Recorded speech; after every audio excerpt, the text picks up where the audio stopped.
इस कार्यक्रम के प्रायोजक कृषि एवं किसान कल्याण मंत्रालय एवं कृषि सहकारिता एवं किसान कल्याण विभाग।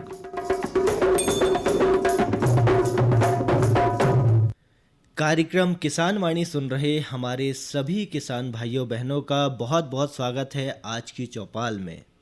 और आज की चौपाल सजी है आपके अपने सौरभ भैया और प्रतिभा बहन के साथ। तो स्वीकार कीजिए हमारी राम राम। सौरभ भैया, देखिए ना, इस समय गर्मी अपने पूरे जोर पर है। हाँ। है ना, दिन में बहुत तेज धूप यानी लू तक चल रही है। बिल्कुल। और धूप होने से तापमान भी बहुत बढ़ गया है और लू चलने लगी। ऐसे में हम सभी किसान भाइयों बहनों को कहेंगे कि भैया अपने स्वास्थ्य का ध्यान रखें और गर्मी से बचें।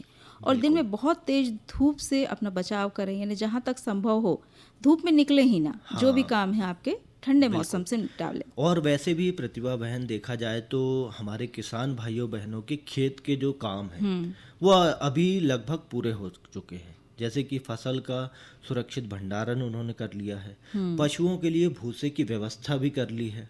और इसके साथ साथ जो हमारे जायद की फसल लेने वाले किसान भाई बहन है ना, वो अभी सिंचाई करने में लगे हुए हैं। बिल्कुल भैया, किसान भाइयों काम के साथ साथ गर्मी से बचने के उपाय भी अपनाएं। जैसे कि हम अक्सर कहते हैं, जैसे शरीर में पानी की कमी ना होने दें, है ना, अपने साथ एक बॉटल रखें। तेज धूप में गमछे का उपयोग करें और एक छोटी प्याज, जो हमारा देसी नुस्खा है ना, एक छोटी प्याज अपने साथ जरूर रखें। तो वो क्या करता है प्रतिभा, लू से हमें बचाता है। और धूप में बाहर ना जाएं जहाँ तक संभव हो। और अब आपको बता रहे हैं आज की चौपाल में हम आपके लिए क्या खास लेकर आए हैं। बिल्कुल। तो प्रतिभा बहन, हमारी आज की बात होगी कृषि विपणन एक परिचय, इस विषय पर। बिल्कुल। साथ ही आज की चर्चा हम करेंगे गन्ने कचरे से जैविक खाद। बिल्कुल भैया, और आज मेहमान क्रम भी है तो जिसमें हम सुनाएंगे ग्राम पिपरिया, जिला छिंदवाड़ा के अनुभवी किसान अजय वर्मा से जायद की फसल पर योगेंद्र साहू की भेंटवार्ता। बिल्कुल। और प्रतिभा बहन, आज गुरुवार है तो होगा हमारा किसान भाइयों बहनों का पसंदीदा क्रम लोक रंजनी, है ना, जिसमें हम पत्र शामिल करते हैं और फरमाइशें पूरी करते हैं। तो क्यों ना आज के कार्यक्रम की शुरुआत हम इसी क्रम से करें। बिल्कुल करते हैं। तो पत्र दिखाई दे रहा है आपके हाथ में? मेरे हाथ में पत्र है। ये हमारे श्रोता है ग्राम अलीवाड़ा, ब्लॉक तामिया, जिला छिंदवाड़ा से देवीराम इनवाती, दामिनी इनवाती का। हाँ, और ऐसा ही एक पत्र मेरे पास भी है जो आया है ग्राम मंदिर थ्यूनी, सारना से। और लिखने वाले श्रोता है दीपक यादव, नंदकिशोर यादव, अरविंद यादव, आशा एवं लक्ष्मी यादव, और साथ ही अशोक पटेल और पुरुषोत्तम पटेल भी। तो इन्होंने क्या फरमाइश की है? इन सभी की मिलीजुली फरमाइश पर हम इनको सुनवा रहे हैं उर्मिला पांडे की आवाज में ये गीत। चलिए।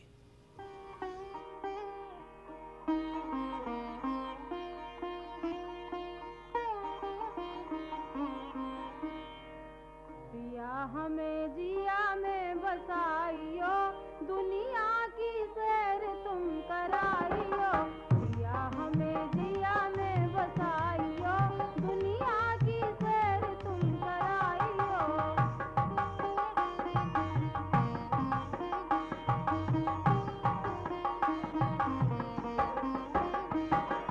बम्बई में बाला, बनारस में गेंदी, बम्बई में बाला, बम्बई में हाय राम, बम्बई में बाला, बम्बई में बाला, बनारस में गेंदी, पटना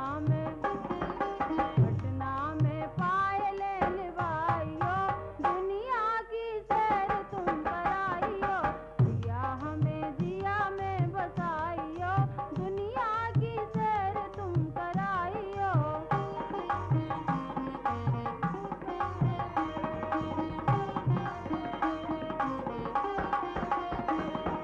झांसी में झुमकी, बरेली में बिछू। भैया, इस लोकगीत के बाद चलिए अब हम शुरू कर रहे हैं हमारी आज की बात, जिसका विषय है कृषि विपणन एक परिचय। देखा जाए तो किसान भाइयों, हमारा देश एक कृषि प्रधान देश है और यहाँ की लगभग आधे से अधिक यानी 58% जनसंख्या प्रत्यक्ष या फिर अप्रत्यक्ष रूप से कृषि पर निर्भर है। और हमारे किसान भाइयों बहनों की आय का मुख्य स्रोत कृषि उत्पाद और पशुपालन ही है। बिल्कुल। और ज़्यादातर श्रमिकों को रोजगार कृषि क्षेत्र में ही मिलता है, क्योंकि पिछले कुछ वर्षों में गेहूं, चावल, तिलहन, दाल, गन्ना, आलू और दूसरी कई नकदी फसलों के उपज में भी वृद्धि देखी गई है, जिसके कारण हमारे देश की अर्थव्यवस्था में कृषि का महत्वपूर्ण योगदान होने के साथ साथ विश्व में भी कृषि की साख बनी हुई है। बिल्कुल सौरभ भैया, चाय, नारियल, काजू, आम, केला, दूध, जूट और मसालों के उत्पादन में हमारा देश, आपको बता दें, विश्व में पहला स्थान रखता है। वहीं गेहूं, चावल, तिलहन, गन्ना, रेशम, कपास, फल और सब्जी के उत्पादन में विश्व में दूसरा स्थान है। बिल्कुल और भैया ये सब संभव हो पाया है सही कृषि विपणन के कारण। ठीक कहा आपने। कृषि अनेक अर्थव्यवस्थाओं की रीढ़ होने के नाते न केवल फसलों की खेती पर बल्कि प्रभावी कृषि विपणन रणनीतियों पर भी निर्भर करती है। चलिए अब आपको बताते हैं कि आखिर कृषि विपणन क्या है। तो भैया, कृषि विपणन में कृषि उत्पादों को किसानों से उपभोक्ताओं तक इस प्रकार पहुंचाने की प्रक्रिया है जिससे उचित मूल्य, गुणवत्ता और उपलब्धता सुनिश्चित हो सके। भैया, और साथ ही इसमें कृषि उपज की बिक्री से संबंधित सभी गतिविधियां शामिल होती है, जैसे कि फसल का संग्रहण करना, वर्गीकरण, भंडारण, परिवहन, पैकेजिंग, वितरण और प्रचार वगैरह। भैया, प्रभावी कृषि विपणन किसानों को उनकी फसलों का सही मूल्य दिलाने में भी सहायक होता है। बिल्कुल सही कहा। साथ ही अपव्यय यानी कि जो हमारे खर्चे होते हैं ना, उसको कम करने और उन्हें बाजारों, व्यापारियों और उपभोक्ताओं से कुशलतापूर्वक जोड़ने में सहायक होता है। भैया, आपको बता दें कि कृषि विपणन के मुख्य 3 उद्देश्य हैं। पहला, उत्पादक यानी किसानों के लिए कृषि विपणन का उद्देश्य होता है कि फसल का बाजार में विक्रय करके ज़्यादा से ज़्यादा लाभ प्राप्त करें। बिल्कुल सौरभ भैया, और दूसरा होता है एक कुशल विपणन व्यवस्था के लिए ज़रूरी है ये कि उपभोक्ता की ज़रूरी वस्तुएं जिसमें कि अनाज, दलहन, तिलहन और नकदी फसलें उसकी खरीदने के अनुकूल कीमत पर उपलब्ध हो सके। बिल्कुल। और तीसरा है विपणन में बिचौलियों का मुख्य उद्देश्य अपनी सेवाओं और कामों के द्वारा ज़्यादा से ज़्यादा लाभ प्राप्त करना है। अब बात करते हैं कृषि विपणन के महत्व पर, है ना।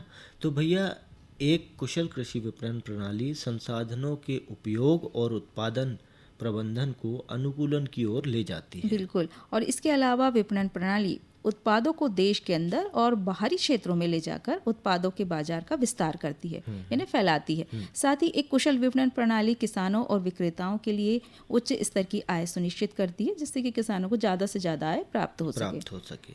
लेकिन प्रतिभा बहन, कृषि विपणन की कुछ कमियां भी देखने को मिलती है, जैसे कि आज के समय में किसानों और उपभोक्ताओं के बीच बिचौलियों की संख्या ज़रूरत से ज़्यादा होने के कारण उपभोक्ताओं तक कृषि उत्पाद पहुंचने तक उनकी कीमतों में काफ़ी वृद्धि हो जाती है, बढ़ जाती है। बिल्कुल। और भैया, उपभोक्ता जो मूल्य बाजार में चुकाते हैं ना, उसकी अपेक्षा किसानों को बहुत कम मूल्य मिल पाता है।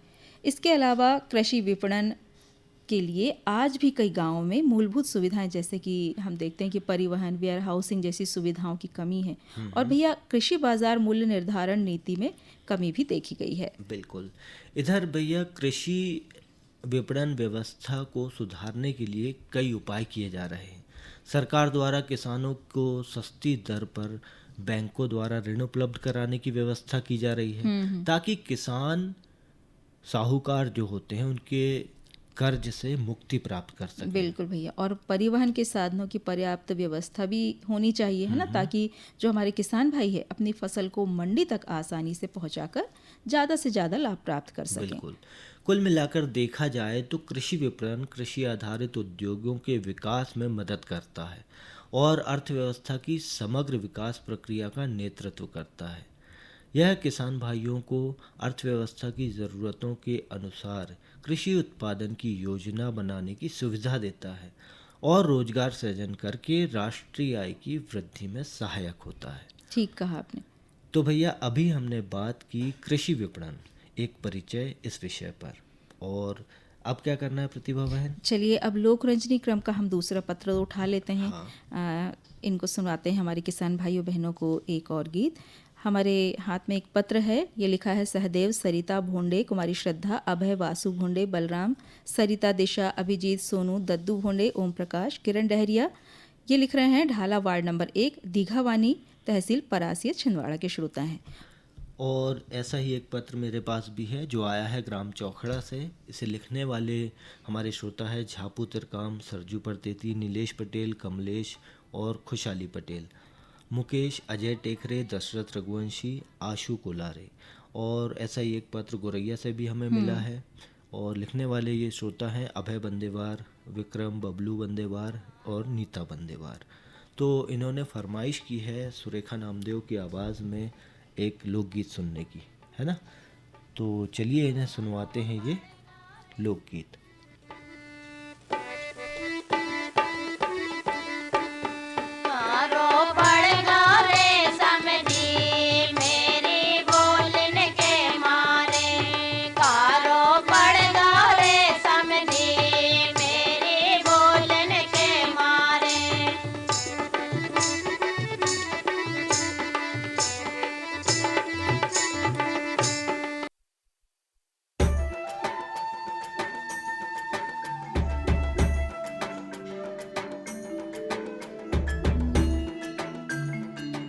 ये जो हरे भरे पेड़ और उन पर लगे गुच्छेदार फल दिखाई दे रहे हैं, ये वास्तव में हमारे किसान भाइयों के आर्थिक और सामाजिक जीवन में सुख समृद्धि के रंग भरने की क्षमता रखते हैं।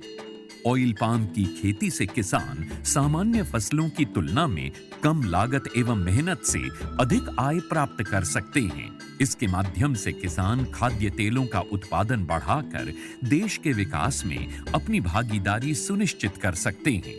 लेकिन ये सब कैसे संभव है, आज इसी के बारे में बताएंगे अपने किसानों को।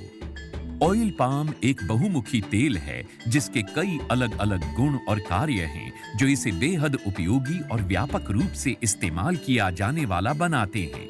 ऑयल पाम के फल से सबसे अधिक तेल प्राप्त होता है। प्रति हेक्टेयर 20 से 25 टन फलों की उपज देने वाले इसके पेड़ परिपक्व होने के बाद लगभग 30 साल तक फल देते रहते हैं। यही नहीं, इन पेड़ों के बीच अंतर्वर्ती फसलें उगाकर किसान दोहरी आय भी प्राप्त कर सकते हैं। इसके अतिरिक्त सरकार की ओर से भी इसकी खेती के लिए काफी सहायता उपलब्ध करवाई जाती है। भारत सरकार की ओर से 2021-22 में खाद्य तेलों पर राष्ट्रीय खाद्य तेल मिशन, तेल palm national mission on edible oils, oil palm NMEO-OP की शुरुआत की गई।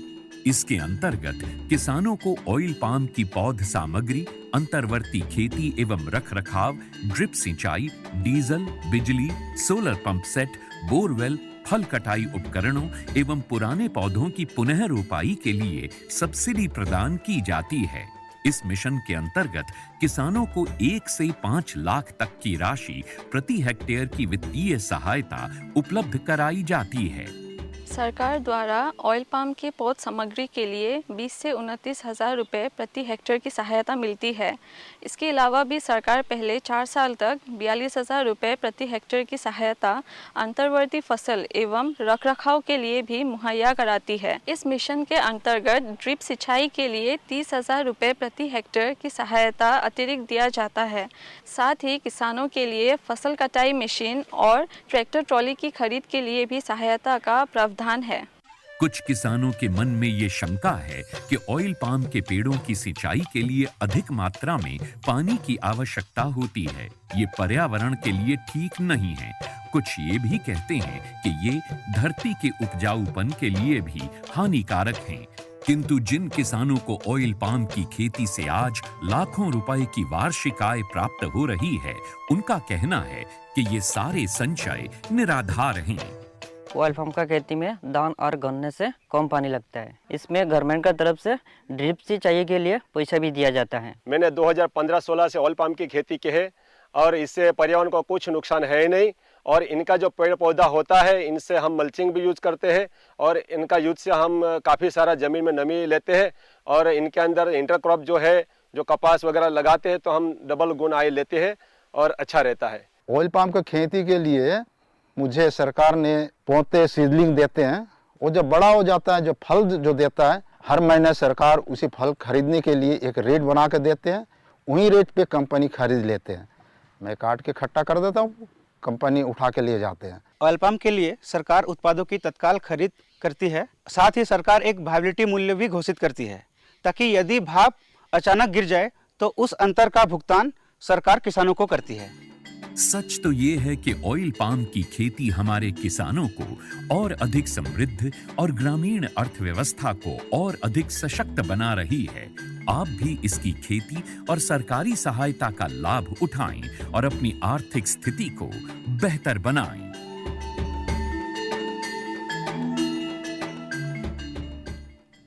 तो प्रतिभा बहन, इस संदेश के बाद अब वक्त है मेहमान क्रम का। तो आज के हमारे मेहमान हैं ग्राम पिपरिया, जिला छिंदवाड़ा के अनुभवी किसान अजय वर्मा जी, और जायद की फसलों पर इनसे बातचीत कर रहे हैं योगेंद्र साहू। तो आइए सुनते हैं भेंट वार्ता। किसान भाइयों, आज के हमारे मेहमान हैं श्री अजय वर्मा जी, अनुभवी और प्रगतिशील कृषक, ग्राम पिपरिया, सारना बाईपास रोड, छिंदवाड़ा से। और आइए इनसे हम जानते हैं जायद की फसलों के साथ मेड़ों पर पेड़ लगाकर किस तरह लाभ कमाया जा सकता है। तो वर्मा जी, सबसे पहले तो आपको आकाशवाणी की ओर से और हमारी ओर से राम राम, नमस्कार। किसान भाइयों, आपको राम राम। वर्मा जी, हम ये जानना चाहेंगे कि फिलहाल जायद के इस मौसम में आप कौन सी फसल ले रहे हैं और किस तरह से आप खेती की तैयारी कर रहे हैं।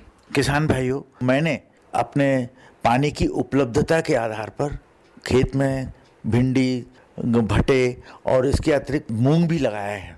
मूंग की फसल लेने के लिए पहले तो हमने गेहूं काटने के बाद खेत को अच्छे से तैयार किया, उसमें गोबर खाद डाली और 2 किलो लगभग मूंग बोई है और अभी वो करीब 1 महीने की हो गई, बहुत अच्छी लहला रही है। मुझे उम्मीद है कि उसमें निश्चित रूप से लाभ मिलेगा। जी अच्छा वर्मा जी, हमने सुना है कि आपने मेड़ों पर भी पौधों का रोपण किया है, तो इस बारे में भी हमें कुछ बताइए।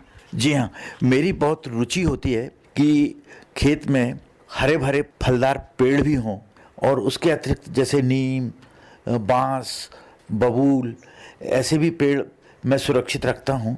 ये मेरी एक हॉबी रहती है, उससे हमारा जल स्तर भी बढ़ता है। जो भी लोग आते हैं मेरे खेत को रुक के देखते हैं। और कई प्रकार के पेड़ जैसे मुनगा, आम, नींबू, ये सब मैं हर साल निश्चित रूप से लगाता हूँ और सफलता भी मिल रही है लगातार। मेरे खेत में पेड़ ही पेड़ हैं चारों तरफ, मेड़ पे कहीं पे भी फालतू जगह नहीं रहती जी। तो मेरा कहना है कि आप भी थोड़ा सा इन्वेस्टमेंट कीजिए, जो कि कुछ 100 रुपये हो सकता है और निश्चित रूप से हजारों लाखों रुपए में आप उसकी रिटर्न पाएंगे लंबे वर्षों तक। ये भ्रांति है कि जहाँ छाँव होगी तो वहाँ पर उतनी फसल कम होगी, ऐसा गलत है।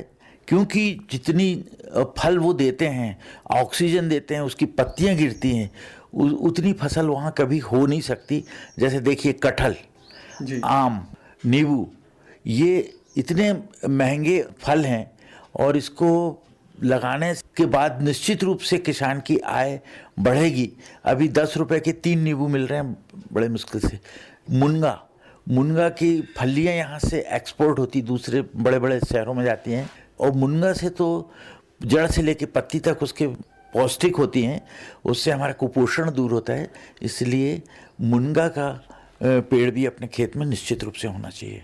बिल्कुल, फलदार पौधों को लगाने से न सिर्फ हमारी खेती में बढ़ोतरी होगी बल्कि हमारे आय में भी बढ़ोतरी होगी। वर्मा जी, अधिकांश किसान भाइयों की कटाई हो चुकी है और प्रायः देखा जाता है कि किसान भाई नरवाई को खेतों में ही जला देते हैं, तो इस बारे में आप क्या कहना चाहेंगे? किसान भाइयों, मेरा ये कहना है कि हम रासायनिक खाद ही डाल रहे हैं, जैविक खाद का उपयोग कम हो गया है प्रतिशत में। तो सरकार का ये निर्देश है कि नरवाई ना जलाएं। जैसे हमने हार्वेस्टर से कटिंग करा ली है, उसके बाद गहरी जुताई कर दें तो नरवाई जो है वो ज़मीन के नीचे चली जाएगी, सड़ेगी, तो अगले साल निश्चित रूप से ज़मीन में फुसफुसापन रहेगा।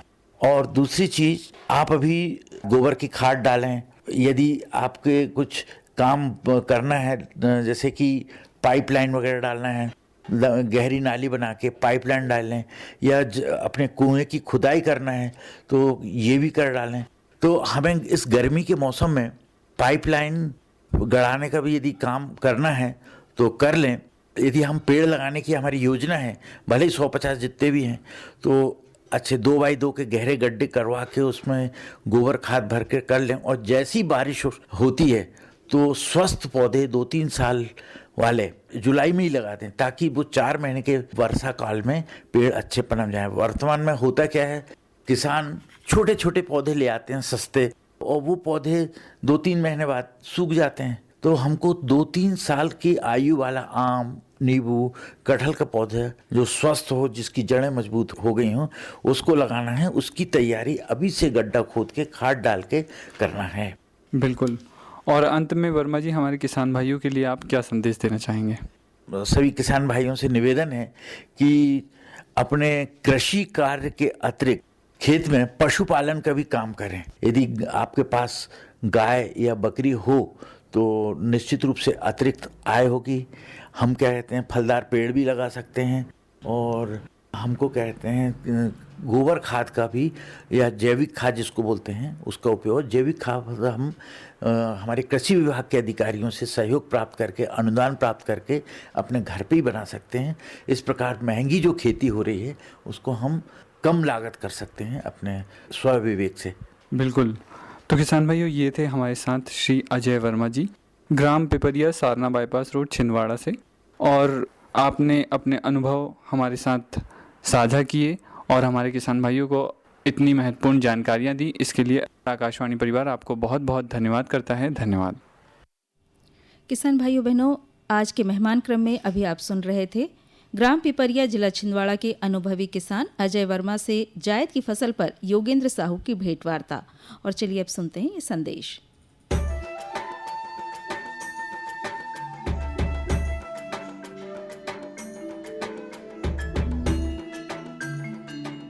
मैंने 2015-16 से ऑयल पाम की खेती की है और इससे पर्यावरण को कुछ नुकसान है ही नहीं। और इनका जो पेड़ पौधा होता है, इनसे हम मल्चिंग भी यूज करते हैं और इनका यूज से हम काफ़ी सारा ज़मीन में नमी लेते हैं। और इनके अंदर इंटरक्रॉप जो है, जो कपास वगैरह लगाते हैं तो हम डबल गुण आय लेते हैं और अच्छा रहता है। ऑयल पाम का खेती में दान और गन्ने से कम पानी लगता है। इसमें गवर्नमेंट का तरफ से ड्रिप सिंचाई के लिए पैसा भी दिया जाता है। ऑयल पाम की खेती के लिए मुझे सरकार ने पौधे सीडलिंग देते हैं। वो जब बड़ा हो जाता है, जो फल जो देता है, हर महीने सरकार उसी फल खरीदने के लिए एक रेट बना के देते हैं। वही रेट पे कंपनी खरीद लेते हैं। मैं काट के इकट्ठा कर देता हूँ, कंपनी उठा के लिए जाते हैं।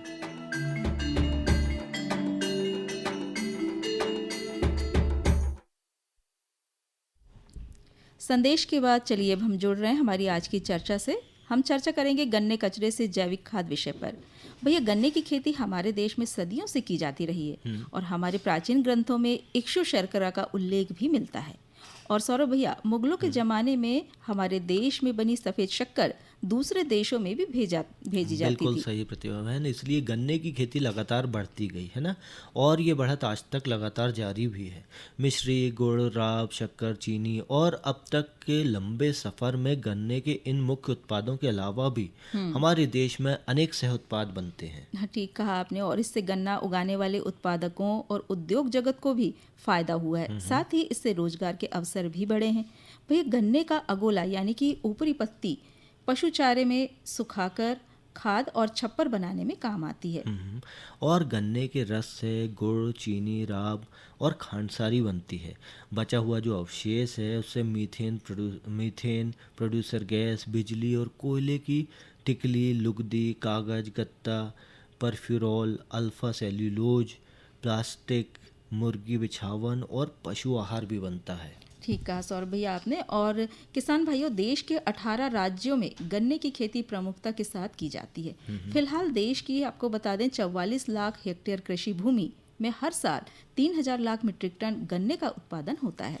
हाँ प्रतिभा बहन, इसका उपयोग चीनी मिलों में और भी दूसरी कई मिलों में किया जाता है, लेकिन इन मिलों द्वारा इसकी पूरी तरह से उपभोग नहीं किया जा सकता, क्योंकि उन मिलों में उपयोग के बाद लगभग 30% गूदेदार रेशा अवशेष निकलता है। इन अवशेषों को खोई कहा जाता है और इसका उपयोग कागज उद्योग सहित कई अनुप्रयोगों में फीडर स्टॉक के रूप में और जैव ईंधन वगैरह के रूप में किया जाता है। सौरभ भैया, देखिए ना, रासायनिक उर्वरकों के प्रयोग से जो कृषि है ना, कृषि उत्पादन में एक तरफ तो वृद्धि देखी गई है, लेकिन भाई इन उर्वरकों के अविवेकपूर्ण इस्तेमाल से हमारी कृषि भूमि पर बुरा असर भी पड़ रहा है। मिट्टी बीमार हो रही है।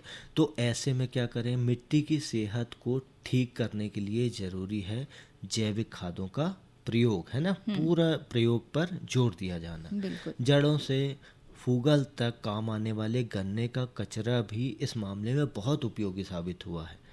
गन्ने की खोई यानी कि बगास और गन्ने की मैली यानी प्रेस मड का इस्तेमाल जैविक उर्वरक बनाने में किया जा रहा है। हाँ भैया, आपने गन्ने के रस से गुड़ या चीनी बनाने के बाद जो अपशिष्ट बचता है ना, ये तो बचता ही है, तो वो अभी तक ईंधन के रूप में काम आता था, लेकिन अब उसका उपयोग जैविक खाद बनाने में किया जा रहा है। और आपको बताएं कि वैज्ञानिकों ने एक खास किस्म का कल्चर विकसित किया है। हाँ, ये कल्चर क्या करता है प्रतिभा बहन? किसान भाइयों को बता दें कि सिर्फ 90 से 120 दिनों में ही गन्ने की मैली को विघटित करके बढ़िया खाद में बदल देता है। और इसी तरह गन्ने की मैली से वर्मी कंपोस्ट भी तैयार की जा सकती है, जिसके लिए पहले 1 मीटर गहरा, 2 मीटर चौड़ा और करीब 10 से 12 मीटर लंबा गड्ढा खोदकर लंबाई में 30 सेंटीमीटर जगह हवा के लिए छोड़ देना है। बिल्कुल। और इसमें कूड़े की एक तह लगाकर 50 दिन बाद केचुओं से मैली विघटित कराई जाती है। गड्ढे के ऊपर टीन शेड और नीचे पक्का प्लेटफॉर्म बनाया जाता है। प्रति टन 1 किलोग्राम की दर से केचुए उस अधसड़े ढेर में छोड़ दिए जाते हैं। इसमें नमी को 60% और तापमान को 30 सेल्सियस तक रखना होता है। बिल्कुल। तो भैया केचुए 145 दिनों में खाद को तैयार कर देते हैं। वर्मी कंपोस्ट जब तैयार हो जाए तो छानकर केचुए अलग कर लिए जाते हैं ताकि उन्हें फिर से प्रयोग में लाया जा सके। इस प्रकार से गन्ने के अपशिष्ट पदार्थों से बढ़िया गुणवत्ता की जैविक खाद तैयार की जा सकती है। और कचरे से जैविक खाद बनाने के लिए सबसे पहले गड्ढा बनाकर उसमें कूड़े करकट की 15 सेंटीमीटर मोटी तह लगा सकते हैं आप। फिर 500 लीटर पानी में 100 किलोग्राम गोबर और 1 किलोग्राम जीवाणु कल्चर घोलकर उसे प्रति टन गन्ने की मैली के हिसाब से छोड़ दें। बिल्कुल। इसके बाद 15 सेंटीमीटर मोटी मैली की तह उसमें लगाएं और उसके ऊपर 8 किलोग्राम सिंगल सुपर फास्फेट प्रति टन की दर से बिखेर दिया जाए। तो गड्ढा जब भर जाए तो गोबर मिट्टी मैली को मिलाकर उसे ढक दें। 15-15 दिन के अंतर पर 2 बार और फिर 1 माह के बाद तीसरी बार पलटें। तो भैया 2 से 3 माह में बढ़िया कंपोस्ट खाद तैयार हो जाएगी। हाँ, इसी तरह कई चीनी मिलों में गन्ने के पके हुए रस को छानने के बाद जो मैली बचती है ना, उसे वैज्ञानिक तरीके से विघटित करके खाद के रूप में प्रयोग किया जाए तो मिट्टी की उपजाऊ शक्ति बढ़ती है, साथ ही भू प्रदूषण में भी कमी आती है भैया। इस तरह आप गन्ने कचरे से जैविक खाद बनाएं और अपने खेतों में इस्तेमाल करें और रासायनिक उर्वरकों का प्रयोग कम से कम करें, यानी उसको करने से बचें। हाँ, तो अभी हमने चर्चा की गन्ने कचरे से जैविक खाद इस विषय पर, है ना। और प्रतिभा बहन, अब फिर से हम लोकरंजनी क्रम के पत्र को शामिल करते हैं और आपके हाथ में एक पत्र है। मेरे हाथ में सौरभ भैया पत्र है महादेव घाट अमलेश्वर से डोमन ठाकुर, सुमन ठाकुर, मिथिलेश ठाकुर, तारणी ठाकुर, सूरज ठाकुर, सुजला ठाकुर, ज्योति ठाकुर, रियांश ठाकुर का। और जामई से एक पत्र हमें आया है। लिखने वाले श्रोता है राम प्रसाद बंदेवार, युवराज बंदेवार, पंकज गजेंद्र और मंजू बंदेवार जी। तो चलिए इनकी फरमाइश पूरी करवाते हैं।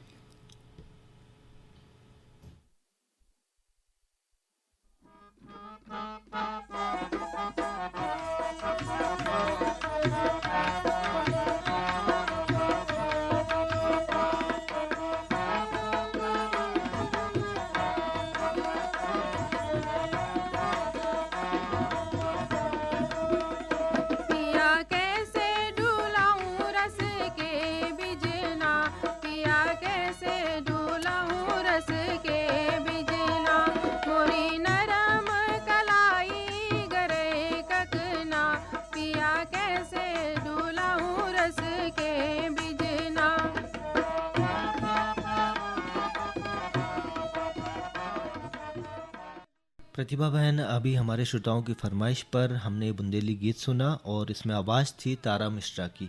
तो इन सभी क्रमों के साथ अब समय है सभी से विदा लेने का। तो आप सभी को सौरभ भैया की और प्रतिभा बहन की राम राम, जय जवान जय किसान।